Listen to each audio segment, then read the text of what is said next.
Voilà, maintenant, est-ce que quelqu'un peut m'aider par rapport à Camilla? Ok. Bon, ok. Alors, Je peux t'envoyer ouais. les vidéos? D'accord, envoie.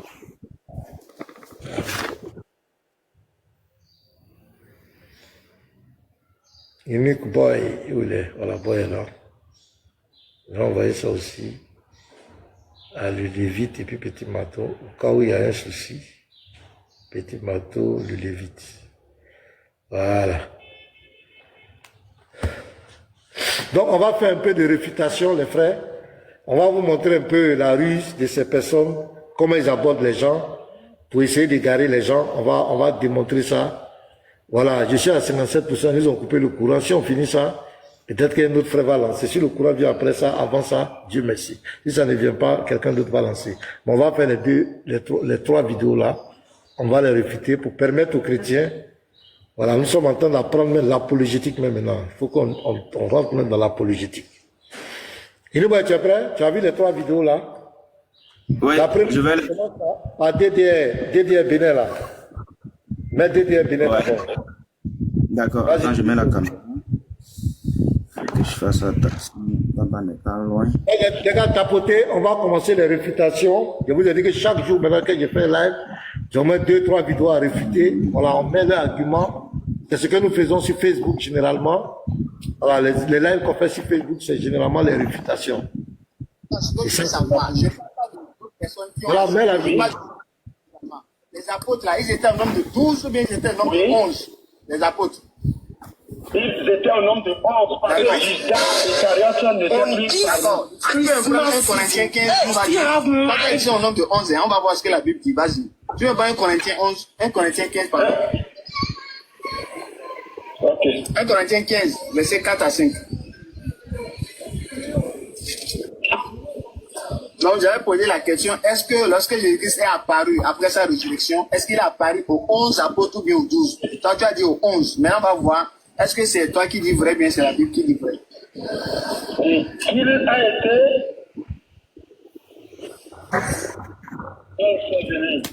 et qu'il est ressuscité le 3e jour selon les Écritures. Et qu'il est apparu à ses faces aux 12 apôtres. Donc, Jésus-Christ est apparu à combien d'apôtres ici? J'ai dit tout à l'heure. Ouais. Est-ce que vous allô? Oui, je vous reçois, hein, je vous reçois. J'ai dit tout à l'heure. Les 12 qui l'ont accompagné jusqu'à, comment dirais-je, jusqu'au repas final, c'est Judas Iscariote seul qui n'était pas là. Donc, Tous les 11 restants que nous connaissons, et les autres étaient ensemble, mais les 11 étaient, comment dirais-je, étaient primordiales. non, ce que je dis, je vous ai posé la question. Jésus-Christ, après sa résurrection, il a apparu à combien d'apôtres? Vous m'avez dit qu'il a apparu à 11. Moi, ma connaissance, c'est ça que je vous dis. Moi, ma connaissance, c'est ce que je vous ai dit. Donc, Jésus a apparu aux 11 apôtres, non? C'est ça, non? Oui. Ok. Maintenant, on vient lire ici que selon la Bible, il a apparu aux 12 apôtres. Maintenant, on prend pour vous, on vient prendre pour lorsque Jésus-Christ était apparu, c'est forcément aux 11 apôtres, parce que Judas était déjà mort. Vous êtes d'accord, non? Selon ce passage-là.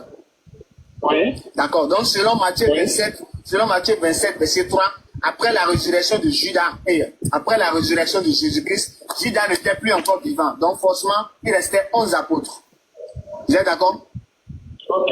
Maintenant, selon 1 Corinthiens 15, verset 4-5, là, on nous dit que c'est aux 12 il est apparu. Maintenant, moi, je veux savoir, est-ce que c'est aux 11 qu'il est apparu ou bien c'est aux 12 qu'il est apparu? C'est Matthieu 27, 3 qui est vrai?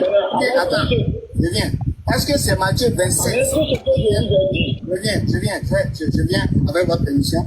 Est-ce que Jésus-Christ, après sa résurrection, il est apparu aux 11 apôtres selon Matthieu 27, verset 3, qui nous dit que Judas était mort avant la résurrection de Jésus? Est-ce que Jésus est apparu aux 11 apôtres ou bien il est apparu aux 12 apôtres selon 1 Corinthiens 15, verset 4 à 5? C'est aux 11 il est apparu ou bien c'est aux 12 qu'il est apparu? On écoute. Maintenant, dites-moi Ils ont dit aux 12 apôtres. Ils ont dit aux 12 apôtres. C'est pas parce qu'ils n'ont pas précisé que soit Judas Matthieu n'a pas précisé que c'est pas Judas. Ils ont dit aux 12 apôtres, c'est parce qu'il y a d'autres qui ont mélangé. C'est pas le mot de dire. Non, je viens. Je dis, les 11 qui avaient les questions primordiales. Mais il y avait des gens, après la mort de Christ, qui se sont convertis rapidement. Non, on ne parle pas d'eux. On parle des apôtres. On parle des apôtres. Je ne parle pas de ceux qui ont embrassé la foi après. C'est bon. Je crois que c'est l'essentiel, c'est bon. Ok, donc il dit que c'est une contradiction. Pourquoi l'apôtre Paul dit dans 1 Corinthiens 15, verset 4 à 5 que l'apôtre parle de 12 apôtres, alors que quand Judas était mort, il restait 11 apôtres que Paul, donc c'est une contradiction. On va régler ça. On va nous prendre Jean 20, le verset 19 à 20. Jean 20, il est bon. Oui, parce que je prends la Bible là. Voilà, Jean 20, on va répondre à ça. L'ignorance est une maladie, hein, pasteur. L'ignorance est une maladie, pasteur. Oui, c'est une maladie, mais il y a beaucoup de chrétiens aussi qui n'étudient pas. Tu vois comment l'autre balbutiait. Malheureusement, il y a beaucoup qui ne font pas des recherches, qui se laissent manipuler par ces personnes-là.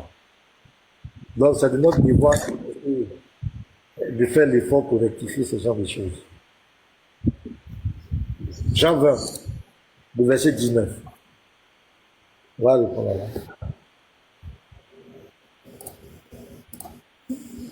Voilà.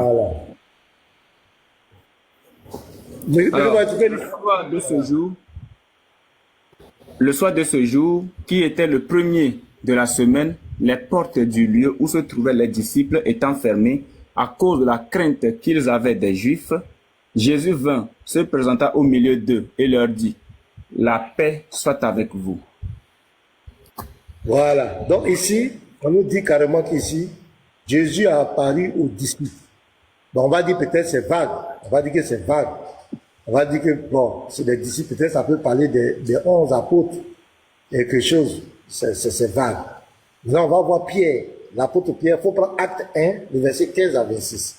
On va voir le témoin de Pierre. Parce que n'oubliez pas que 1 Corinthiens 15, c'est Paul qui a écrit. Et Paul est venu après. Il faut prendre Acte 1, le verset 15 à 26. On va écouter le témoignage de Pierre. Voilà. 15 à 26. En ces jours-là, Pierre se leva au milieu des frères, le nombre des personnes réunies étant d'environ 120, et il dit, « Hommes, frères, il fallait que s'accomplisse ce que le Saint-Esprit, dans l'Écriture, a annoncé d'avance par la bouche de David au sujet de Judas, qui a été le guide de ceux qui ont saisi Jésus. Il était compté parmi nous. » Je reprends par là. Par la bouche de David au sujet de Judas, qui a été le guide de ceux qui ont saisi Jésus. Il était compté parmi nous et il avait part au même ministère. Cet homme, ayant acquis un champ avec le salaire du crime, est tombé, s'est rompu par le milieu du corps et toutes ses entrailles se sont répandues. La chose a été si connue de tous les habitants de Jérusalem que ce champ a été appelé dans leur langue Akeldama, c'est-à-dire champ du sang. Or, il est écrit dans le livre des psaumes que sa demeure devienne déserte et que personne ne l'habite et qu'un autre prenne sa charge. Il faut donc que parmi ceux qui nous ont... Attends. Ouais. Donc, l'apôtre Pierre nous dit ici que Judas est mort et il fallait, selon les prophéties, il fallait que quelqu'un d'autre remplace. Il y a un appel quelque part là. C'est bon. Il faut que quelqu'un... Il faut prendre l'appel, il faut te muter, prendre l'appel. Ouais, c'est bon, annonce. Donc, il faut que quelqu'un remplace Judas. Donc, c'est de ça qu'il parle. Donc, continuons. Il va donner maintenant comment on appelle, les critères pour celui qui doit remplacer Judas. Allons-y. Tu es muté, boy. Tu es muté.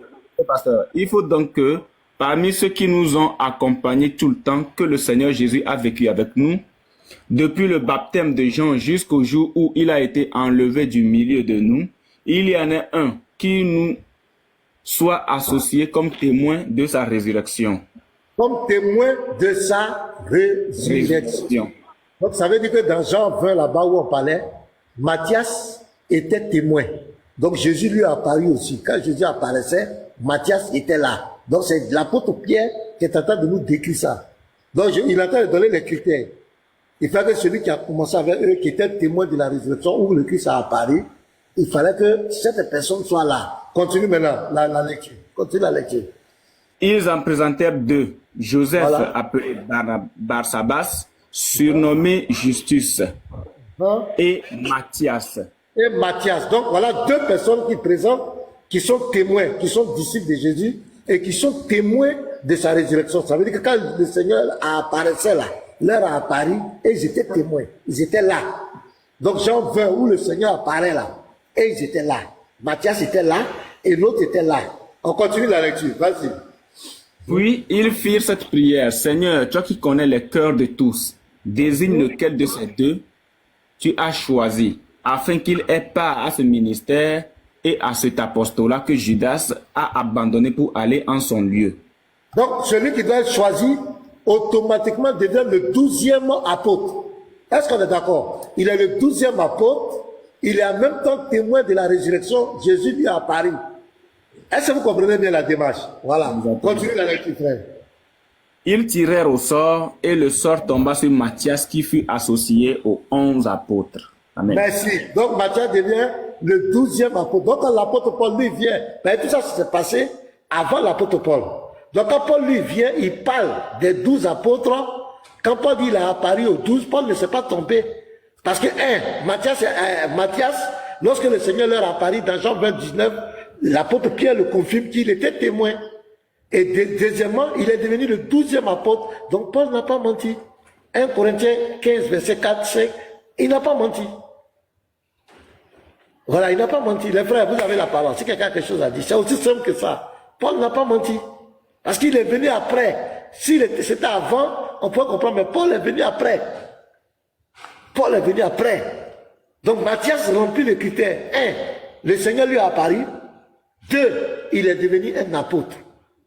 Donc Paul n'a pas menti. Voilà, je crois que c'est clair.